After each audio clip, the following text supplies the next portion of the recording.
Hi hello welcome to GRTV. Third class fellow నిన్నిక్కడ పెట్టిందెవరు? ఉద్యోగిపై టీటీడీ సభ్యుడి బూతు పురాణం. తిరుమలలో టీటీడీ పాలక మండలి సభ్యుడు నరేష్ కుమార్ శ్రీవారి సన్నిధిలో టీటీడీ ఉద్యోగిపై బూతు పురాణంతో రెచ్చిపోయాడు. మహాద్వారం తలుపులు తీసేందుకు ఉద్యోగిపై ఆగ్రహం వ్యక్తం చేశాడు. స్థానికులు వివరాల ప్రకారం వీఐపీ బ్రేక్ దర్శన సమయంలో టీటీడీ బోర్డు సభ్యుడు నరేష్ కుమార్ శ్రీవారిని దర్శించుకొని తమ వారితో కలిసి మహాద్వారం వద్దకు చేరుకున్నారు.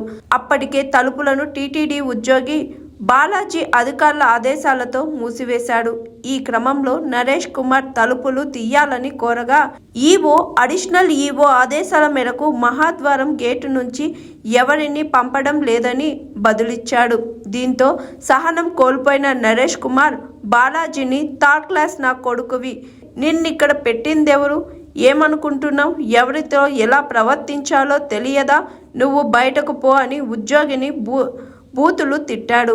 ఉద్యోగులు విషయాన్ని టీటీడీ చైర్మన్ బిఆర్ నాయుడు, ఈవో శ్యామలరావు దృష్టికి తీసుకువెళ్లారు.